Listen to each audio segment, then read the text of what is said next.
I demand to speak to the man in charge. I am Osawatomie John Brown.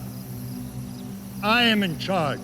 Mr. Brown, I'm Lieutenant Colonel Robert E. Lee of the United States Army. I'm here on orders by President James Buchanan to demand that you and your outlaws surrender this fort.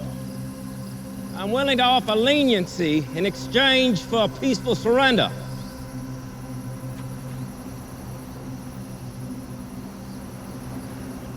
I hate to disappoint you, Colonel, but you're not likely to get a peaceful anything from us. Not while that abomination called slavery is still the law of this land. Not when Negro blood flows in our rivers and irrigates our crops. Not till every last man, woman, and child is freed from their chains will we ever surrender. You are evidently a man of passion, Mr. Brown. I can respect that. But I'm not here to make moral judgments. I'm here to enforce the law. And I am here to enforce a higher law, extolled, you might recall, in the Declaration of Independence. That all men are created equal. Need I remind you, Mr. Brown, that the man that penned those words was a slave owner? Are you accusing Thomas Jefferson, one of our founding fathers, of being a hypocrite? The way I read it, he didn't think colored people were men. Who is it decides who is a man or not, Colonel? Almighty God or Thomas Jefferson? I'll go with God. So I'm to take it you'll not go down without a fight. Take it as you will, sir. So be it. Send them in. Yes, sir. Company! Forward! March! Ready! Aim! Fire!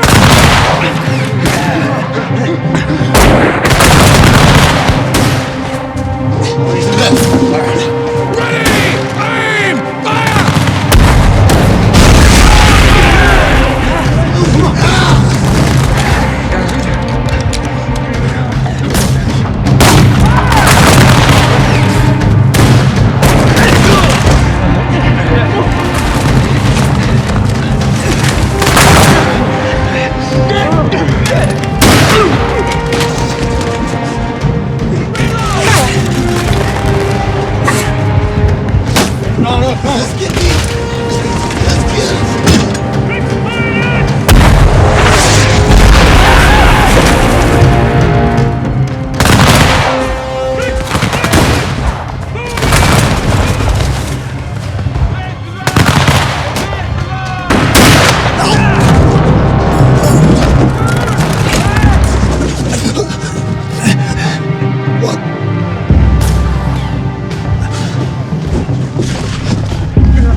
Watson's been shot.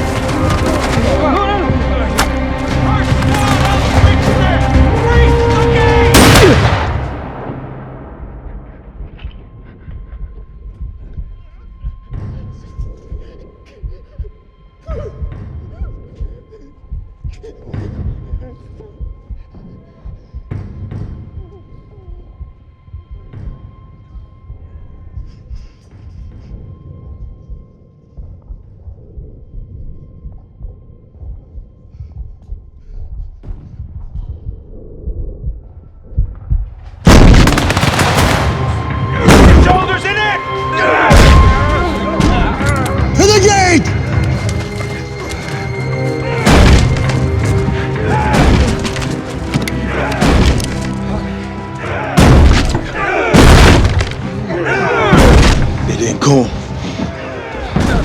No. What do we do, John? To the catacombs!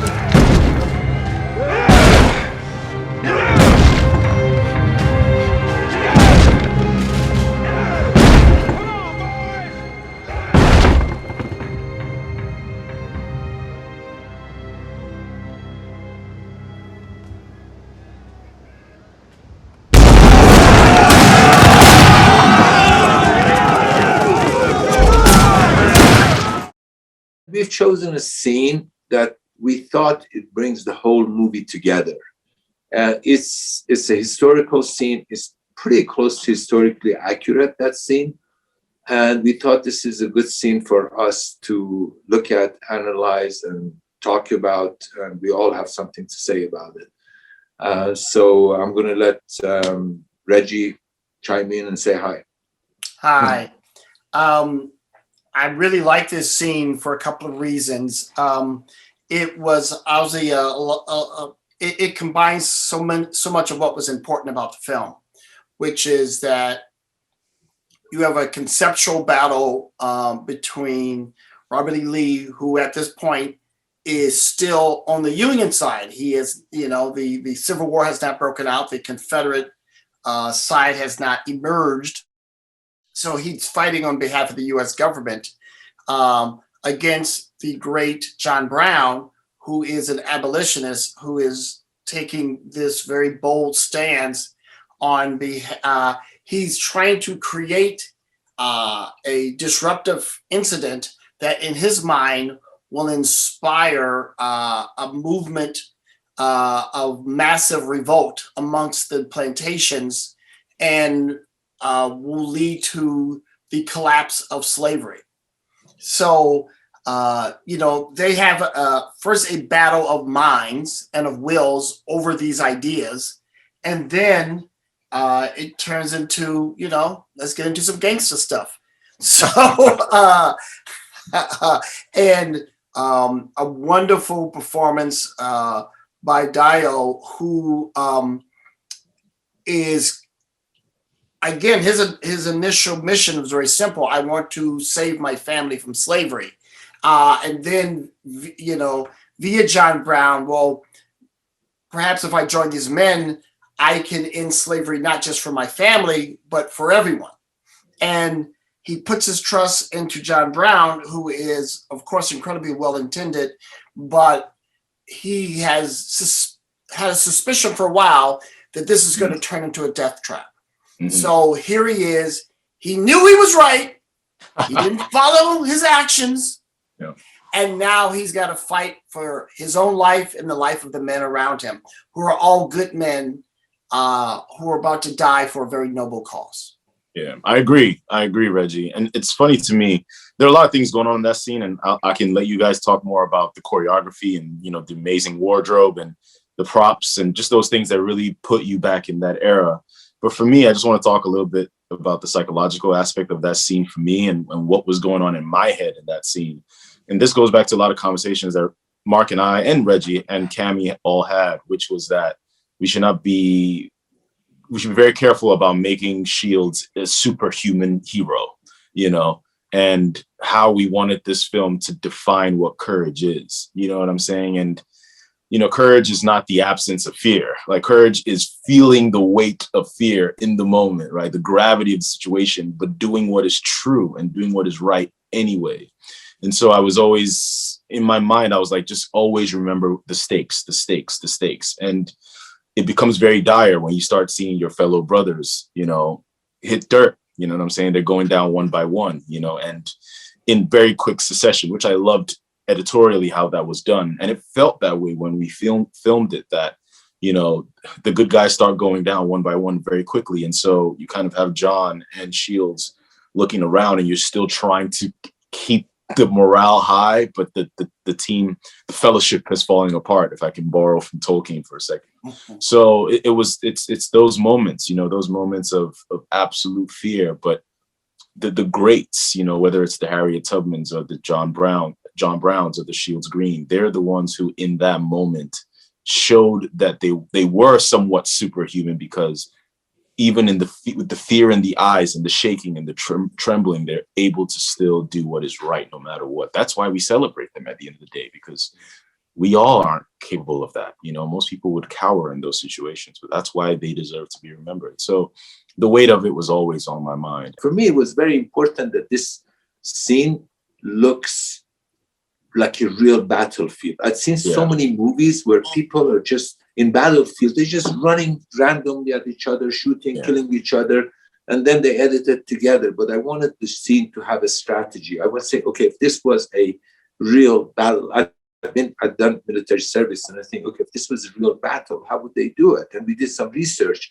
And for example, the scene I want to point out is, if the details a lot of people have picked up and commented on, is with the cannon being fired at the thing. And then Robert E. Lee goes and picks a sharpshooter and sees what hole the cannon shots are coming from, and points to it, tell him to shoot it.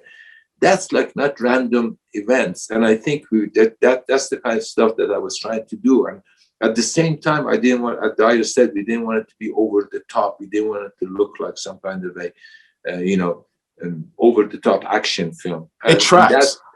Ultimately, Mark, it tracks. That's the thing. Like when you're watching it, you don't get lost in the chaos of it. You're tracking character and tracking story. Yeah. You see the military tactics and all that stuff.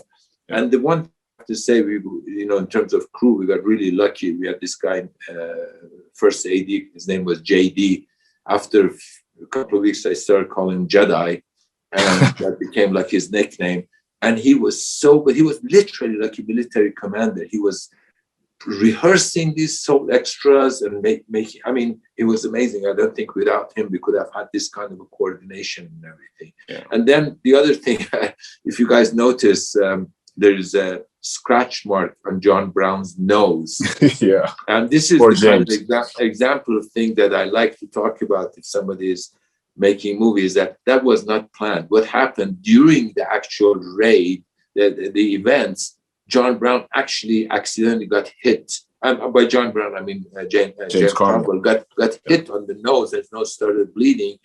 Being a great actor and a professional, he said, he's not a young man. He's doing his own stunts. Let's just keep going. He was doing his own stunts, and he said, let's keep going. So, and we didn't want to put the Band-Aid on his. So we said, okay, let's just make it part of the scene. And then there's another scene, which is not here, where we actually see in the movie his nose getting hit. So these are the kind of stuff that I think we try to use to make the movie authentic, but also roll with the punches. We have a problem with it. We have a problem or a limitation. You try to take advantage of it and make it part of the scene, as opposed to trying to fight it or eliminate it. Right. Yeah, and also, go on. No, I was just gonna talk about the cinematography, and maybe you could talk about that too, Reggie, because this sequence, I can't tell you how many times thunder started and rain started. We'd have to run away for a second, come back, shoot like 5 minutes. The rain would come back again, go away, come back. So the fact that it looks like it's always sunny in continuity, that's just blows me away. Because in my mind, I'm like, this is going to be a hot mess when they cut this thing together when we're filming it. But to see all the work that went post on that is truly incredible. But yeah, sorry. I'm sorry, Reggie, let me say, because he brought up the thunder and problems.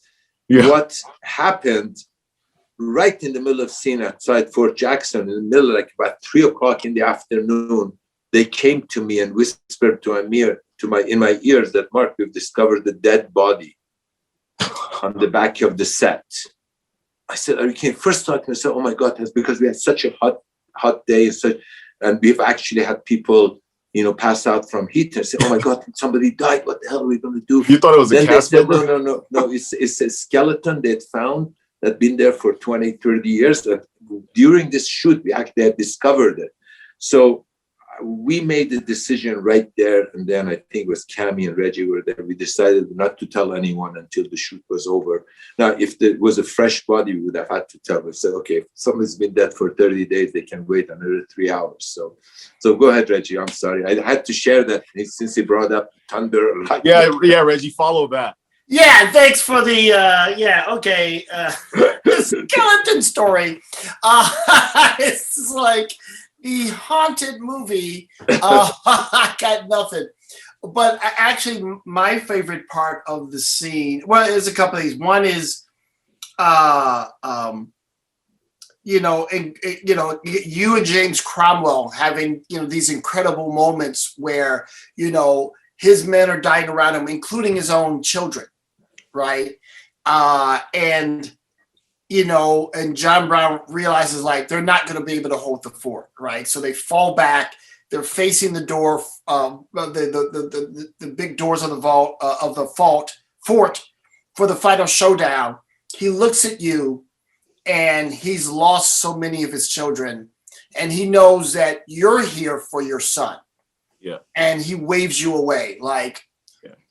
Get out of here. At least if, you should not die in this. Like, that's my choice. And then John leads the rest of his men to the catacombs, so hopefully they can avoid getting shot. And a few brave men stand there to hold the line. And you hear the batter ram on the other side. Boom, boom, boom. And, look, if you're on the other side with your 4 rifles and there's an army on the other side, that's a scary sound. Yeah. And then the hammering stops. And they're like, did they give up? Did they walk away? What's happening? And then, boom, the final thing, the batter ram knocks the gates open, mayhem. Yeah, and those extras were great. Those background guys, like, they were in it, and I'm so happy they got like nice little close-ups to show the different ranges of emotions between, some people are super courageous and some people are a little bit extremely afraid, and so I love that they got those nice little close-ups to really see, that they're not just background. Each of these men have a whole life to themselves and a whole world that they're sacrificing for a moment like that. It justifies that close up. Yeah. You're exactly right. And, it's such a cliche, but it's really true. No small part. I mean, there's no small part, only small actors. And, those actors, that we got, there in town, they were ready for the moment and they were in it. You felt them. You felt their fear. You felt their courage. You felt their hesitation. They lowered their arms a little bit, like, oh, maybe this is it. So good. So yeah, it's great that if they did not nail it the way they did, the scene wouldn't work. Your performance is just as important as yours. And Reggie confirmed that a lot of the stuff was improvised on the set with extras, but also with actors. Anyway, this scene is an example of all this stuff coming together with all of our team. And then Dio, of course, by the time we got to this scene, he was really found his legs and he was just firing on all cylinders. No, it was a great experience, and your sincere passion and love for this subject, that would, when you talked about it, you would get teary-eyed, which would make me all choked up. And, that passion, got everyone invested and involved. And I think that passion shows on screen. So kudos to you, kudos to Dio, kudos to everyone who did whatever it takes to make this happen and make something beautiful. So thank you. Thank you. Thanks, everyone. Take care. All right.